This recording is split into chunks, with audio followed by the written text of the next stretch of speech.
Hello guys, आप लोग कैसे हैं। आई होप आप लोग अच्छे होंगे।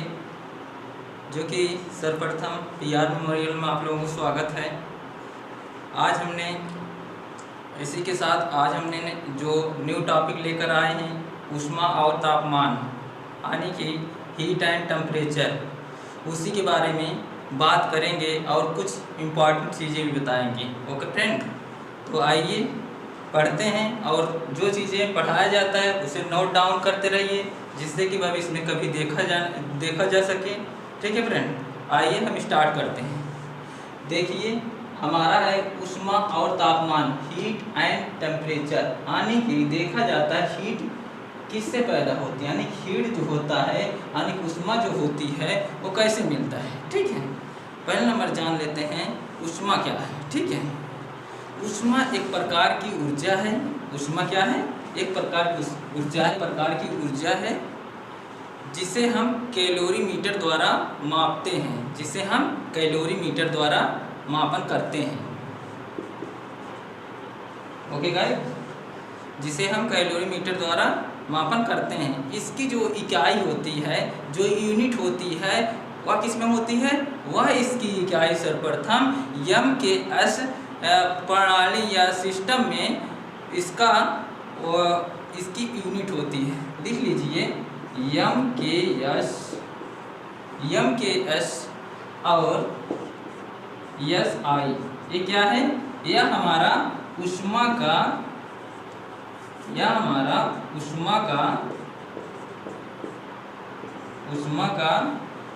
अगर हम ऊष्मा के कैलोरी में मापन करते हैं तब उसकी इकाई हमारी हो जाएगी यम के एस पद्धति, यानी कि एस आई यूनिट। ठीक है, ये किसमें है? इसकी इकाई है। किसकी इकाई है?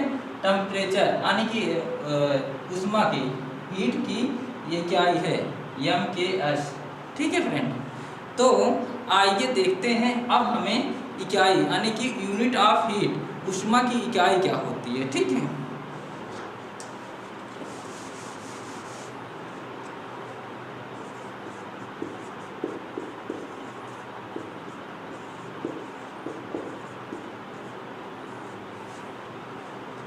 ऊष्मा की इकाई यानी कि यूनिट ऑफ हीट,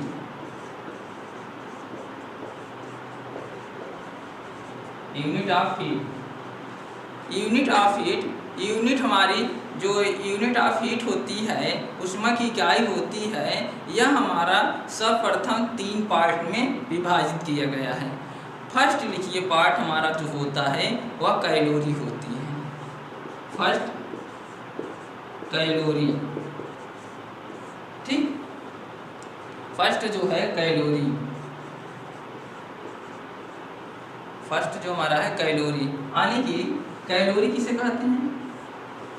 कैलोरी उसे कहते हैं जब हमारा 1 ग्राम यानी कि 1 g, 1 ग्राम पानी का तापक्रम 1 centigrade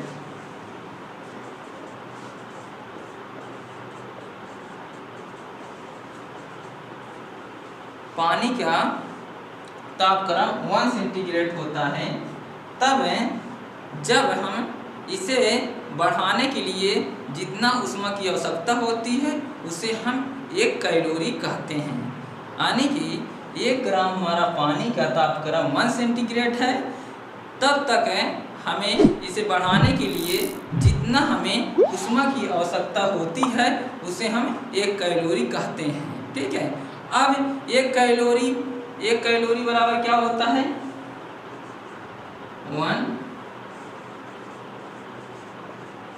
1 calorie is equal to 4.18 joule होता है। 1 कैलोरी बराबर 4.18 जूल होता है। यह किस में होता है? अगर एक्चुअली में देखा जाता है जो इजेक्ट इसका जूल होता है 1 कैलोरी का, वह होता है मेरा 4.2 होता है, 4.2 जूल होता है। ठीक है फ्रेंड, अब इसके आगे हमारा एक कैलोरी हो गया, ये हमारा कैलोरी जो है ये फर्स्ट हो गया। अब हम सेकंड देखते हैं। सेकंड हमारा जो इसमें ऊष्मा की इकाई में आता है वह सेंटीग्रेड हीट यूनिट आता है। सेंटीग्रेड हीट यूनिट को और उसके आगे लिखिए सेंटीग्रेड हीट यूनिट, इसे कहते हैं शॉर्ट फंक्शन में CHU। ठीक है, CHU। C मतलब सेंटीग्रेड, H मतलब हीट, U मतलब यूनिट। ठीक है फ्रेंड। अब हमारा कहता है सेंटीग्रेड, जब हमारा 1 पाउंड पानी का तापक्रम 1 सेंटीग्रेड, जब हमारा 1 पाउंड सेंटीग्रेड तापक्रम 1 सेंटीग्रेड कर दिया जाएगा, तब हमारा अगर 1 सेंटीग्रेड कर दिया जाएगा इसका का तापक्रम, तब हमारा यह बढ़ने के लिए जितना ऊष्मा की आवश्यकता होती है उसे हम CHU कहते हैं। यानी कि जब हमारा 1 पाउंड पानी का तापक्रम 1 सेंटीग्रेड तक बढ़ाने के लिए जितना ऊष्मा की आवश्यकता होती है वह हमारा क्या कहलाता है, वह हमें CHU कहलाता है, यानी कि centigrade heat unit. Okay friend, यह हमारा अगर कहा जाए 1 CHU इक्वल टू क्या होता है, कहा जाए 1 centigrade heat unit equal to क्या होता है, तब क्या बोलेंगे, तब कहेंगे एक हमारा एक सेंटीग्रेड हीट यूनिट बराबर होता है 453.6 कैलोरी, 453.6 कैलोरी होता है। ठीक है फ्रेंड। अब आइए हम थर्ड पढ़ते हैं। थर्ड जो पार्ट इसका है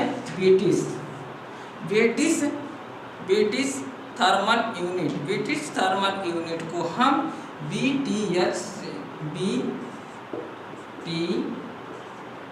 से भी प्रदर्शित करते हैं। ओके फ्रेंड, BTU से प्रदर्शित करते हैं। ठीक, अब आप लोग डाल BTU। ठीक, BTU ब्रिटिश थर्मल यूनिट। ठीक है, यह हमारा ब्रिटिश थर्मल यूनिट क्या होता है, ब्रिटिश थर्मल यूनिट जब 1 पाउंड पानी का तापक्रम 1 फैरेड तक बढ़ाने के लिए जितना ऊष्मा की आवश्यकता होती है उसे हम यानी कि ब्रिटिश थर्मल यूनिट कहते हैं। लिख लीजिए, 1 पानी का तापक्रम कितना होता है, 1 पाउंड पानी का तापक्रम 1 फैरेड होता है, 1 फैरेड होता है। जब हम इसे बढ़ाएंगे तो जितनी ऊष्मा की आवश्यकता होगी वह हमारा क्या एक विशिष्ट ऊष्मा कहलाए। जितनी भी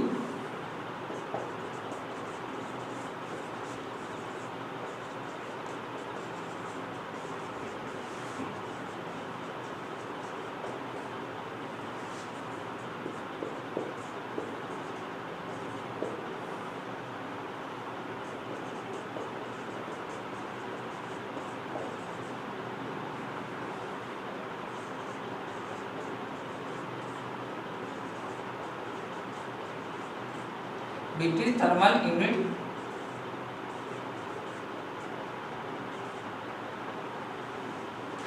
कहलाएगी। ठीक है, एक ब्रिटिश थर्मल यूनिट कहलाएगी, एक ब्रिटिश थर्मल यूनिट कहलाएगी। 1 पाउंड पानी का तापक्रम 1 फैरेड जितना ऊष्मा की आवश्यकता होगी वह एक ब्रिटिश थर्मल यूनिट कहलाएगी। ठीक है, अब नेक्स्ट लिखिए, नेक्स्ट जो है पहले नंबर जान लेते हैं। इसका जो है अगर 1 ब्रिटिश थर्मल यूनिट बराबर क्या होता है, 1 ब्रिटिश थर्मल यूनिट बराबर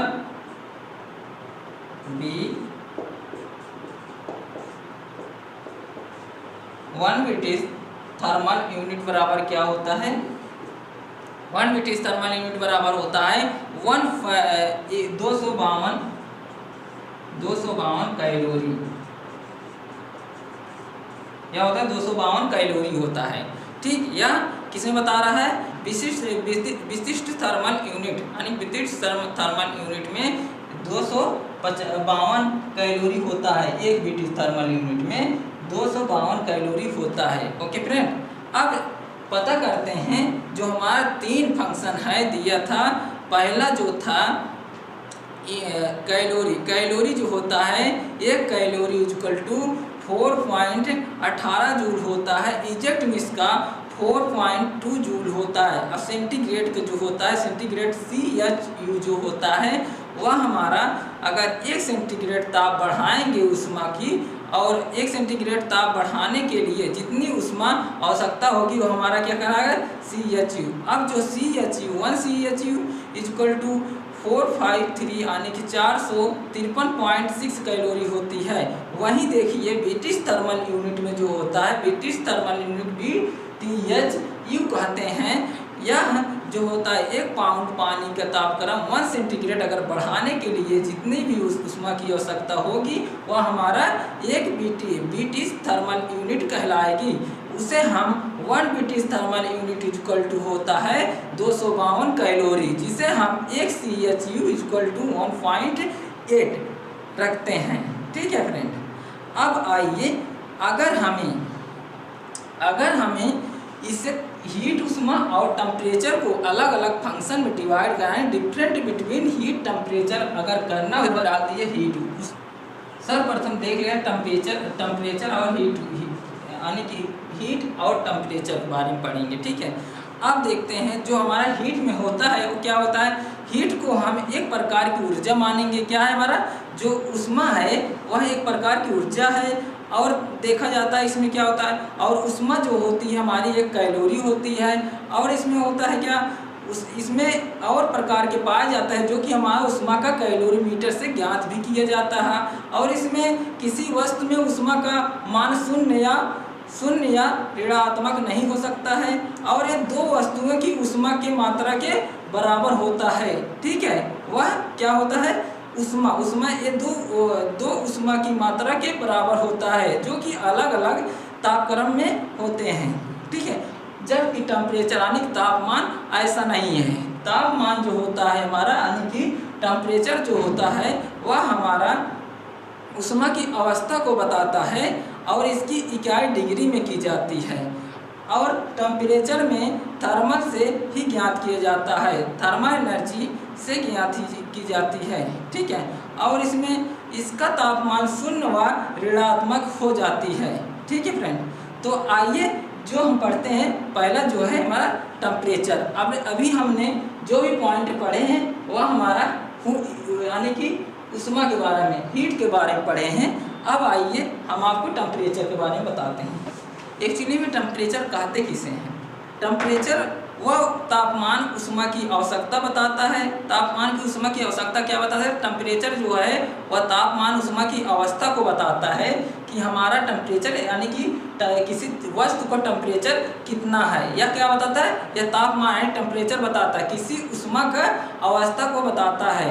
ठीक है फ्रेंड, जैसे मान लीजिए वस्तु गर्म या ठंडा हो जाता है तो उसे हम थर्मोमीटर से नापते हैं। इसकी जो देखा जाए टेम्परेचर की जो इकाई होती है इसे हम CFR या K से परिचित करते हैं। C या सेंटीग्रेड या फ़ारेड और R K। ठीक है, इसकी इकाई CFR K इसकी इकाई होती है। यह क्या है, यह तापमान की इकाई है, टेम्परेचर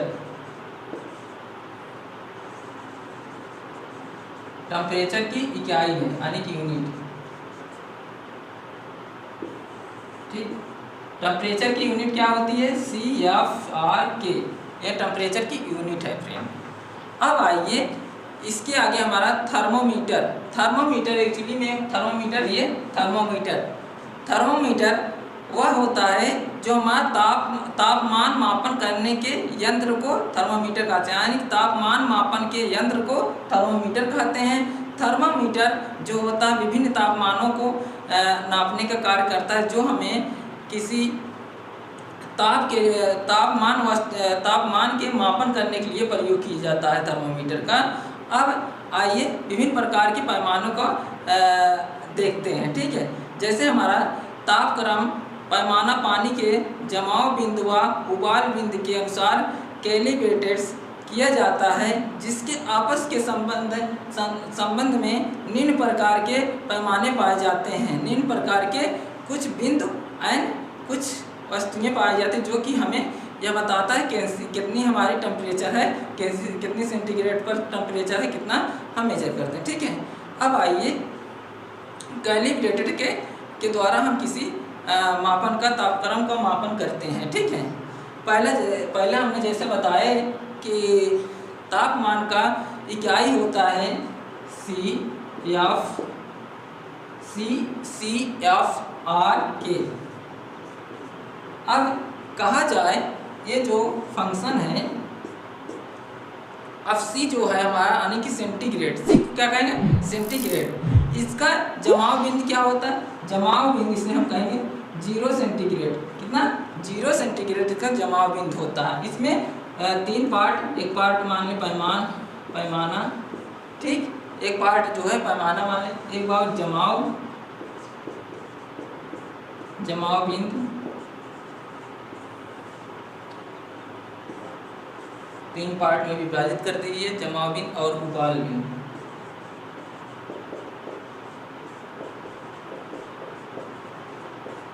अब देखिए जो हमारा यानी कि पैमाना है CFR के, ठीक है, इसको पैमाना मानते हैं।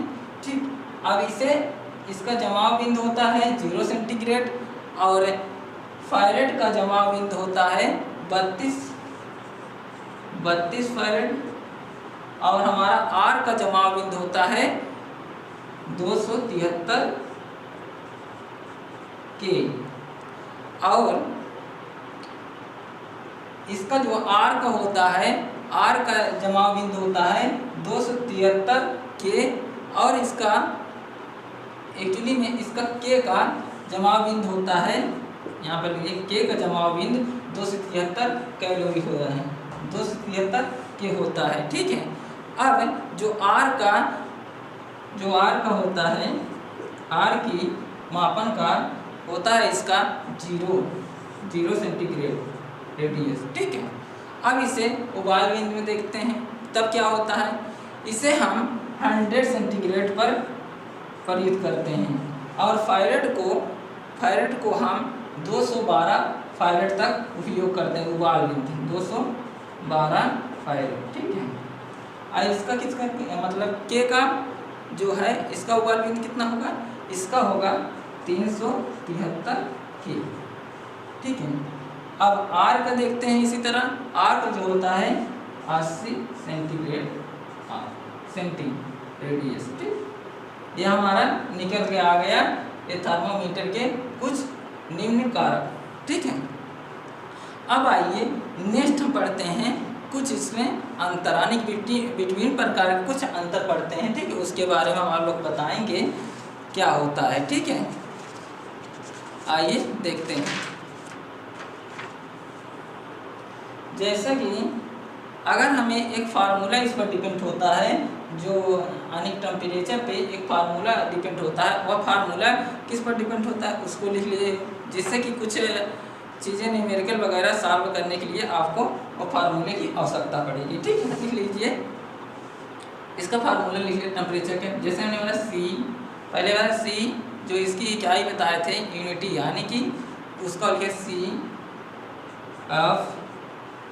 F के कितना बताया से, F हमारा 32 है, इसे -32 कर देंगे। ठीक है, और K बताए थे कितना, K होता है K के 273 होता है ना, 273 और देखा जाए R क्या होता है, R का R ही लिख लेते हैं। ठीक है, ये हमारा फर्स्ट में। अब देखते हैं C जो होता है हमारा, इसका उबाल बिंदु कितना होता है, वह हमारा 100, सबका 100 कर देंगे। ठीक है फ्रेंड, 100 नहीं, इसका 100 कर देते हैं, इसका 180 कर देते हैं और इसका जो है 100 कर देते हैं और इसका 80 कर देते हैं। जैसा कि आपने पहले हम जो बताए थे यानी कि पैमाना है, उबाल गेंद, उसमें सारा चीज़ें मेंशन किया गया था, उसी के अनुसार हम एक फार्मूला बना रहे हैं। ठीक है, जो कि आपके कुछ आगे चल के मतलब कि कोई नहीं मेरे पास सॉल्व करते हैं उसमें बहुत उपयोगी, इसका इसी के अनुसार से सॉल्व होगा। ठीक है, अब आइए इसको हम एक शॉर्टकट भाषा में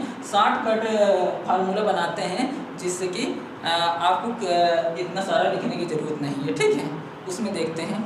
देखिए, अगर इससे पहले 100 को 20 पंचे 100 होता है। ठीक है, इसे 5 से काट दिए और 9 दूनी 18। ठीक है, इसे 9 से काट दिए और इसे 20 से काट दिए और इसे किससे काट दिए, इससे हम 4 से काट दिए। ठीक, अब हम देखते हैं न्यू फार्मूला हमारा बन जाएगा C, क्या बन जाएगा, C/5 equal to F।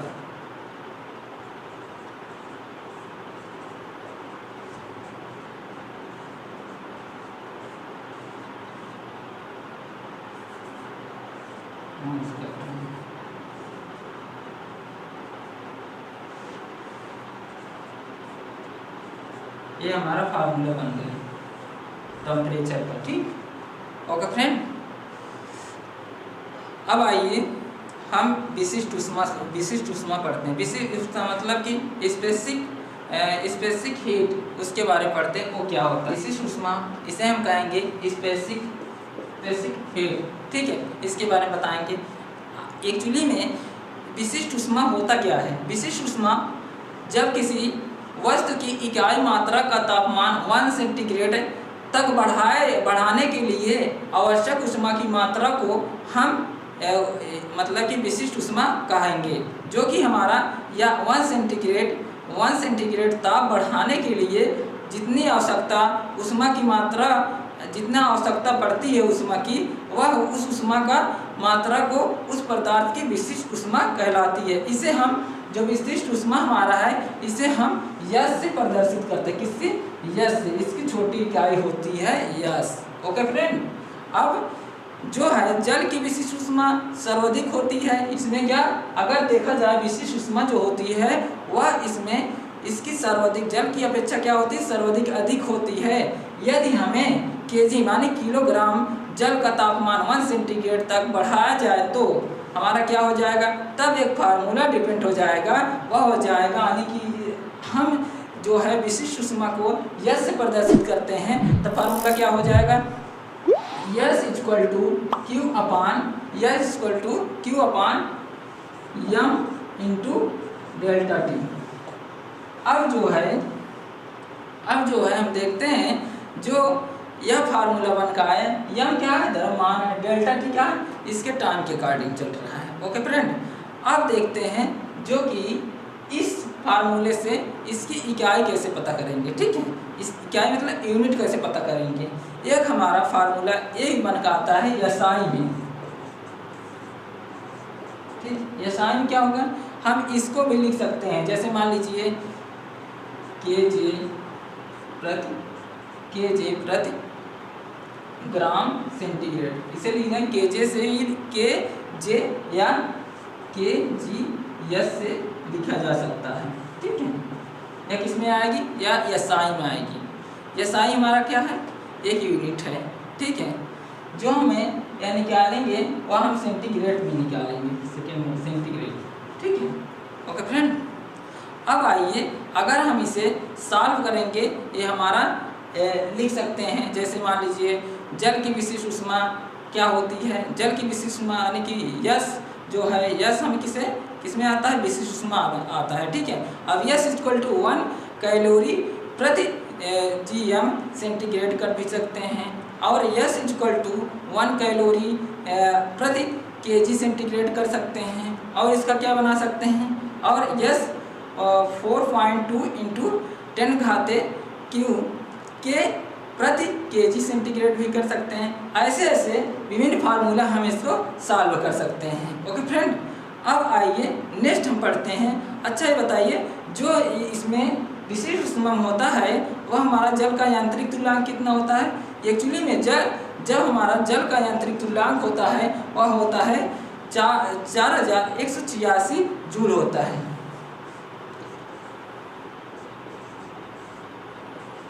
Joule होता है। ये किसका है? यह हमारा जल का यांत्रिक तुल्यांक है।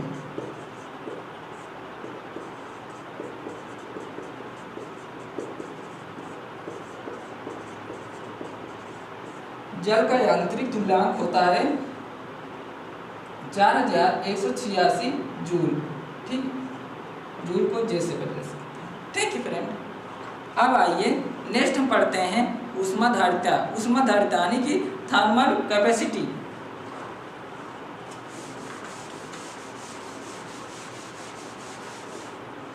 थर्मल कैपेसिटी यानी कि ऊष्माधारिता। ठीक है, हम आज जो है ऊष्माधारिता क्या होती है उसके बारे में बता देते हैं।